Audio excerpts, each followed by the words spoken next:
Palakpakan!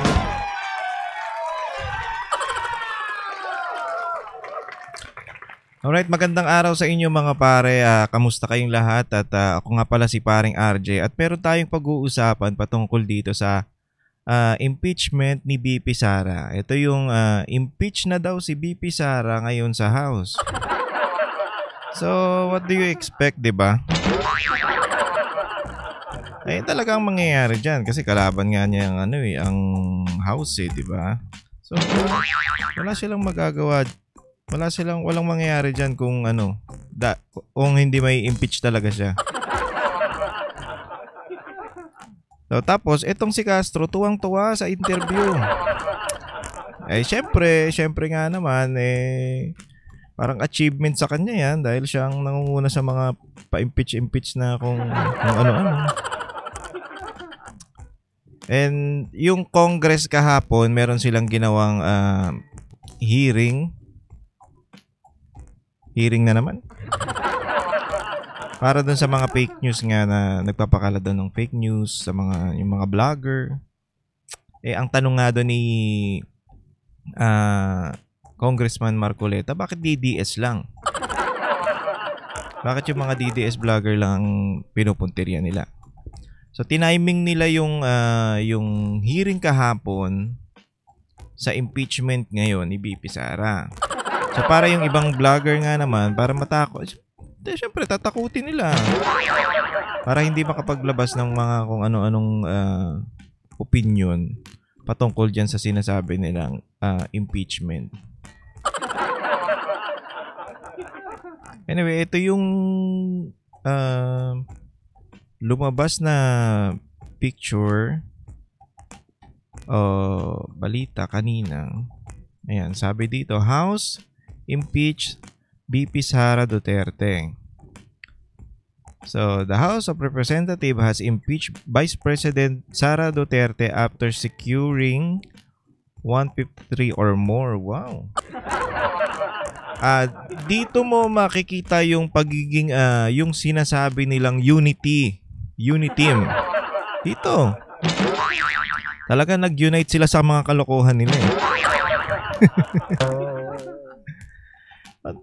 Siyempre, ang daming house o ang daming congressman, 'di ba? Talaga nag-unite sila para ma-impeach si BP Sara. Ay bakit?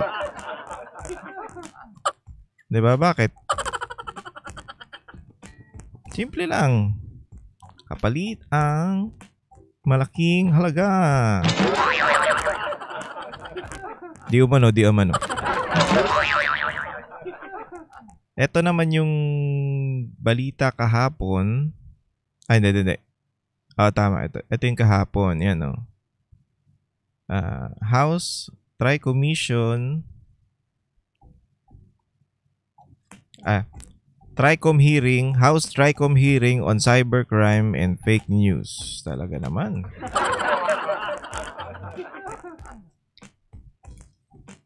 Ano yun, na kayo, na nasasaktan na kayo sa mga katotohanan? Kaya gusto nyong patahimikin? Parang napalagay ko, napipikon tong mga to Bukod na hindi nila kaya si BP Sara Duterte. Plus yung mga vlogger pa na naglalabas sa mga katotohanan, talagang mababad trip sila dyan.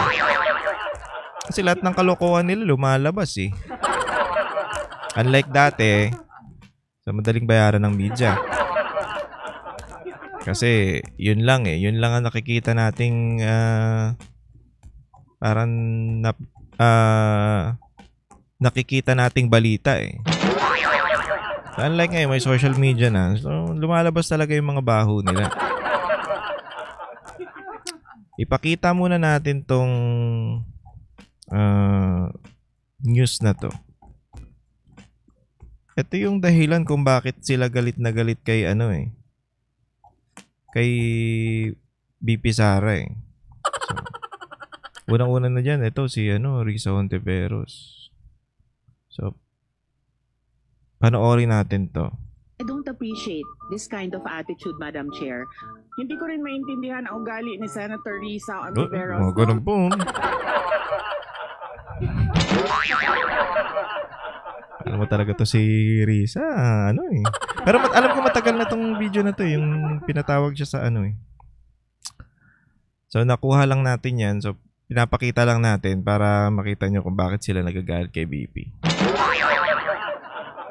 2016, tumatakbo si Senator. Booking si ano dito, booking si ano dito, Ontiveros dito. Kaya bad trip siya eh. Risa. Hindi niya daw kasi maintindihan si Risa Ontiveros, sabi ni BP Sara, hindi niya maintindihan kung bakit ganito yung galit niya sa mga Duterte. Ito yung sunod. Ontiveros na senator, nakailang talo na siya. Dalawa, Madam. Dalawa. Okay, dalawa. Natatakot siya sa pangatlong talo niya. Tawa-tawa siya kasi na-booking eh. Patay tayo dyan, nahalata, na ano. Nayari tayo, nakalimutan ko to. Ganun. Kaya pumunta siya sa Davao. Humingi siya ng tulong. Humingi siya ng tulong sa akin. Tinex na ako. Niya patay. Patay tayo dyan. Booking ako. Kaya pala ako nanalo dahil sa mga Duterte. Pwede ba akong mag-follow up sa hinihingi kong tulong sa boto dyan sa Davao? Aba, may pag-follow up pa si Madam ha. Talagang ano siya eh, desididong. Davao City. Nanalo na siya at nung nanalo siya, anong ginawa niya? Siya ang pinakaunang umatake kay President Rodrigo Duterte. Anong tawag? Anong tawag daw doon? Anong tawag daw doon? Ano, walang utang na loob, gano'n? Ano lang talaga, bagay, gawain niya naman yan. Minsan malakas, doon lumalapit. Sa ugaling ganito. Tawag doon, balimbing. Balimbing ba yun? Ugaling ano? Ugaling asal. Kita kanina, sino? Ayun, wala siya nasabi, di ba? So, ito naman yung sa Congress.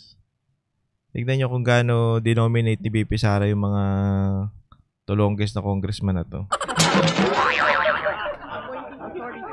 Anong sagot mo? Secretary. Hindi mo alam. Kita sumagot.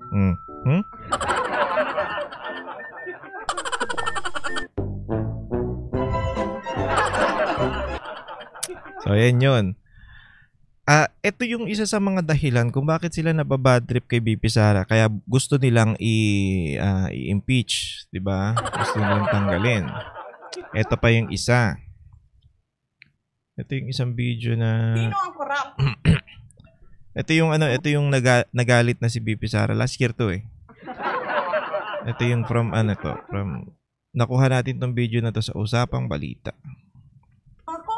Na yan na nag-hearing, anong sinasabi nila? Pagkatapos, pag na-off na ang mic, pag wala ng media, pasensya na kayo ha. Kailangan kasi namin ng pera. Mag-eleksyon na kasi. So stage lang lahat. Talagang ginagawa nila lahat para magkaroon ng budget, magkaroon ng pera. Sino nag-uutos niyan? Si Tamba, syempre. Sino magbibigay sa kanila? Ganun lang naman yun eh. Di umano.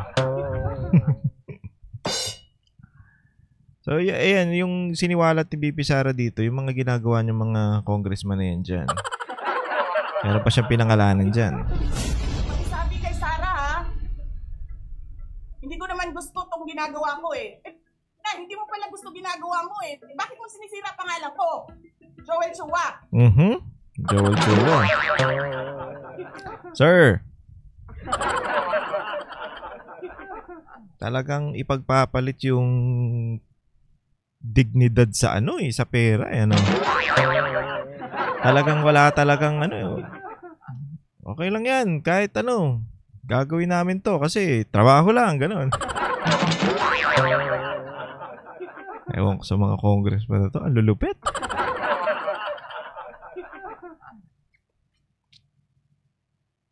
Anong gagawin natin? Wala na, puro ganyan na lang gagawin nyo.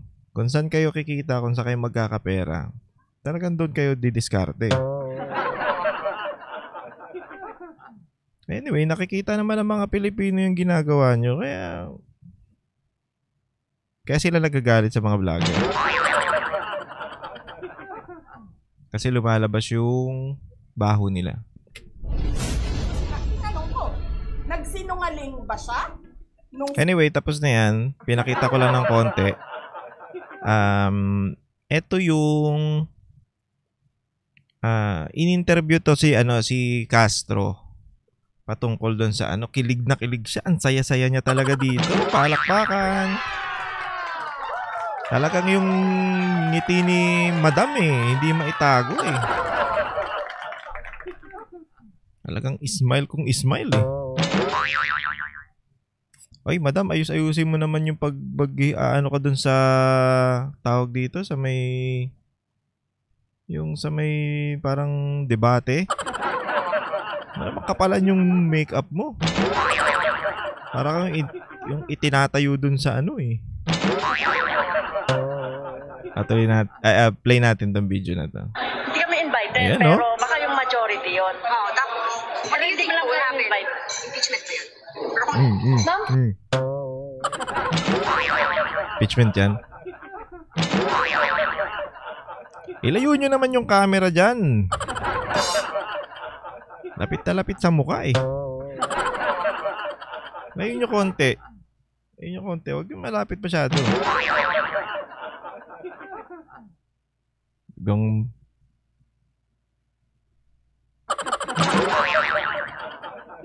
Impeachment ba yan, Madam? Paano mo nalaman na merong focus?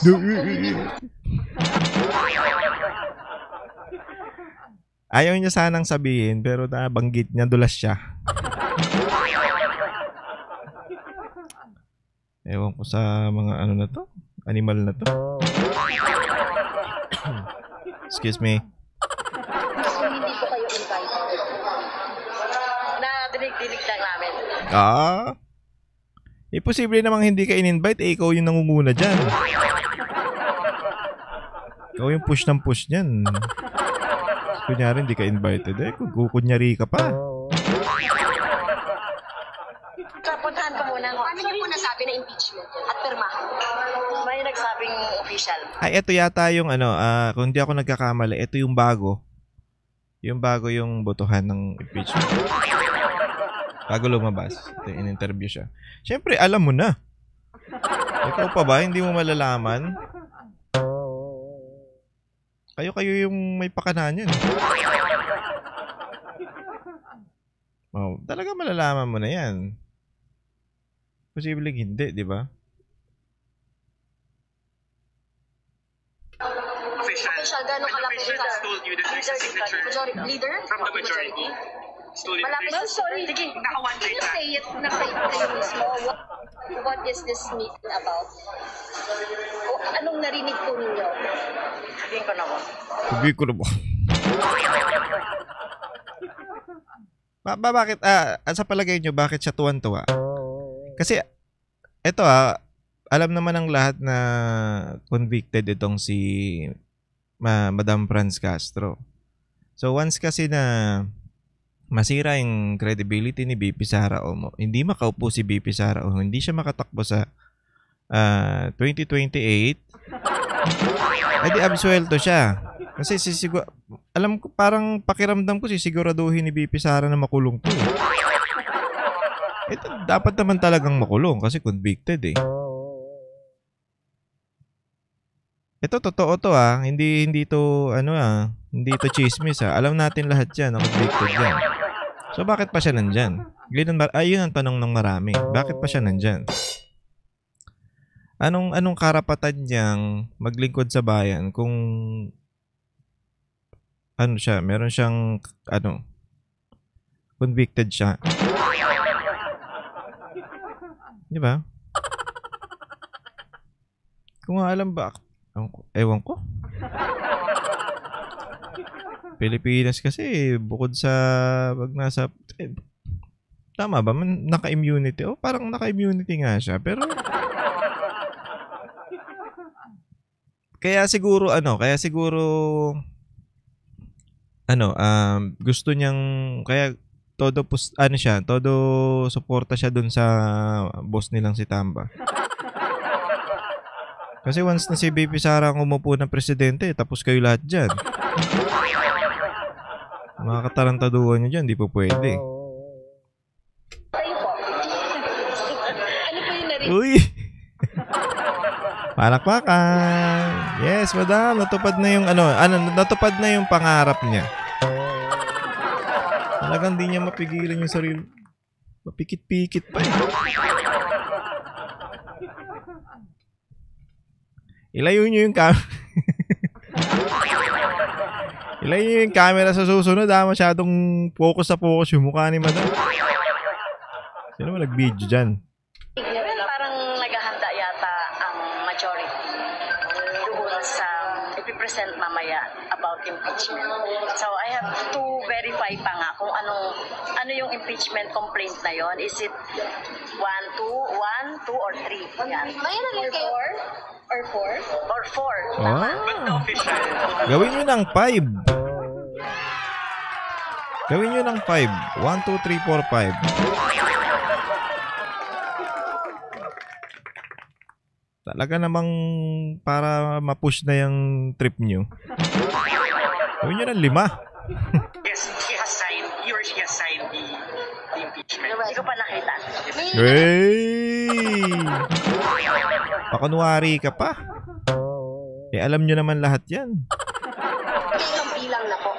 Well, we are in-expect daw na makukuha yung 1/3. Which is, 103, pero nag-expect pa ng more than that. Talagang hindi matago ang ngiti sa mga mukha eh. Ay, nako. Anong gagawin natin?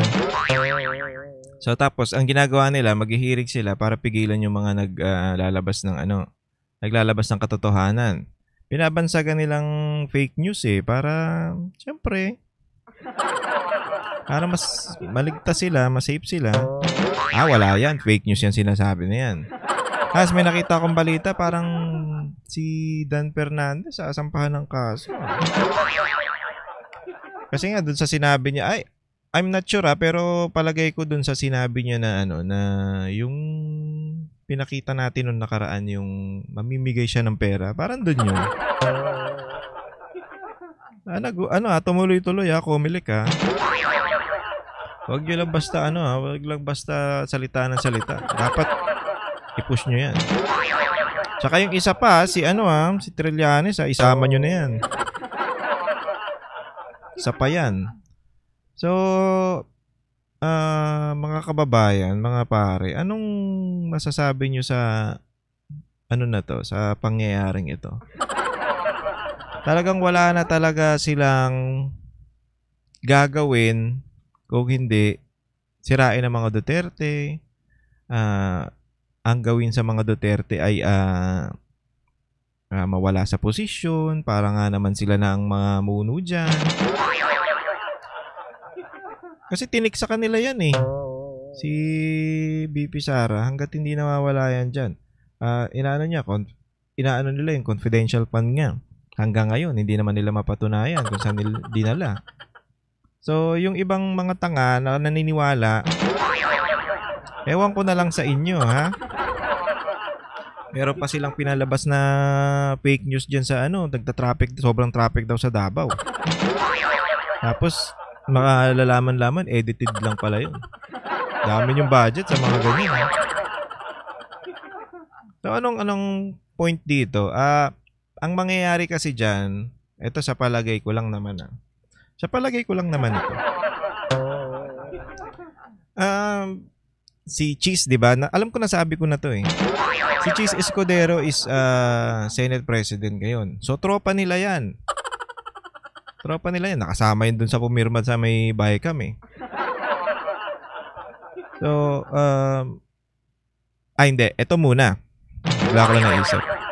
So, bakit lumabas tong impeachment ni BP Sara na talagang pinirmahan na halos lahat na sa Congress?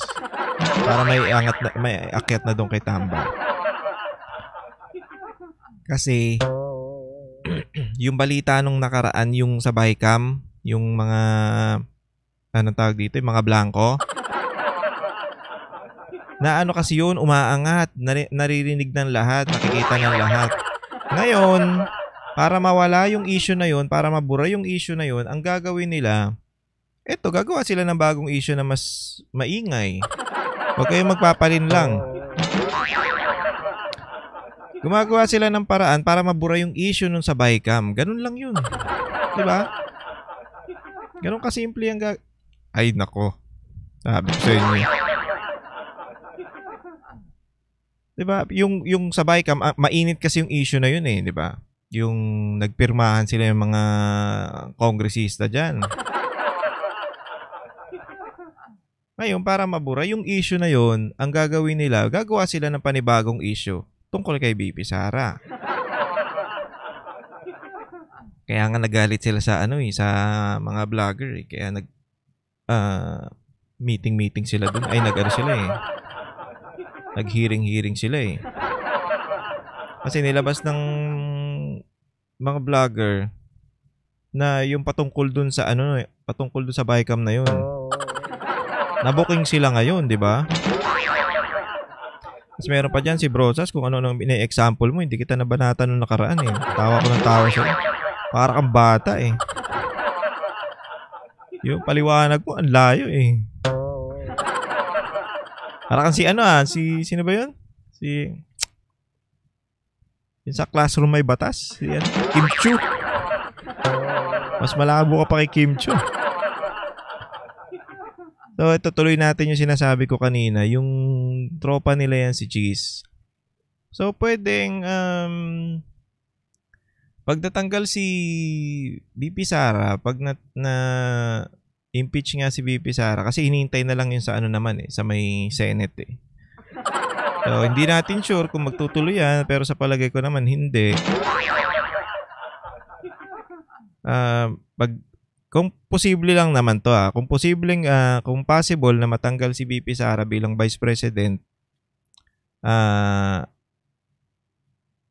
gagawin nila dyan, hindi ko alam kung paano kung si Cheese Escudero ba ang papalit bilang Vice President o si Tamba. Pero siguro hindi haharap dyan hindi papalit dyan si Tamba. Parang si Cheese Escudero. So, tropa nila yan. Alam na natin. Sa likod lang si Tamba kasi ayaw niyang maging Sa tatakbo siyang presidente. O kaya, pwede. Ang mangyari dyan, si Tamba ang papasok dyan sa Vice President. Excuse me. Sa Vice President, tapos si Marcos bababa.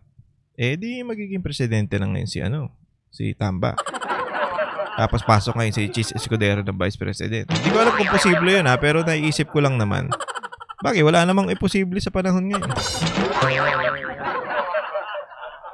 Pirmahan nga ng mga blankong budget posible na So, yun yung mangyayari dyan. Pero hindi naman tayo sure kung parang sure akong hindi aangat yan kasi sa Senate mukhang maayos naman ang mga senador natin. Yung iba hindi natin alam pero mas maraming maayos dyan kaysa sa Congress. Hintayin na lang natin.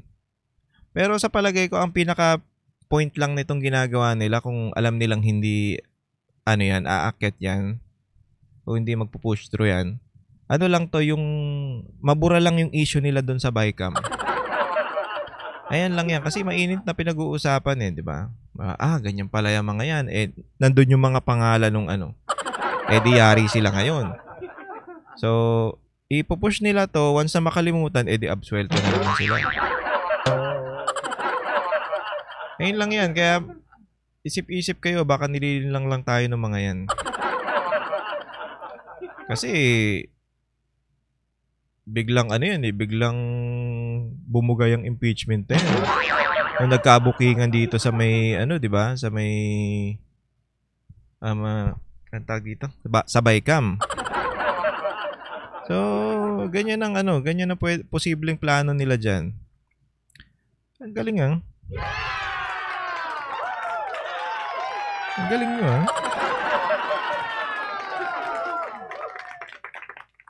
Galing nyo mag ano ah, galing nyo gumawa ng issue para mabura yung mga issue nyo dati. Ayan lang ang nakikita kong ano dyan, ginagawa nila dyan. Pero kung umakyat yan sa ano, kung talaga may impeach si BP Sara hanggang sa Senate, eh baka ganun din, ganun ang mangyari. So, papasok si Tamba, Vice President, bababa si Marcos, siya na magiging president. Lupit nun. Ewan ko na lang kung ano mangyayari sa atin nun. Swerte yung may mga ano, yung may mga pera na pwedeng lumipad sa ibang bansa. Ano yung mga mahihirap? Pwede kawawa naman. Magtitiis ng sabihin na nating 9 years? 6 years? 6 years? 9 years? O diba? Palakpakan! Ang haba ng panahon nila para manungkulan, di ba? Ay, hindi. Ang haba ng panahon nila para mangurakot.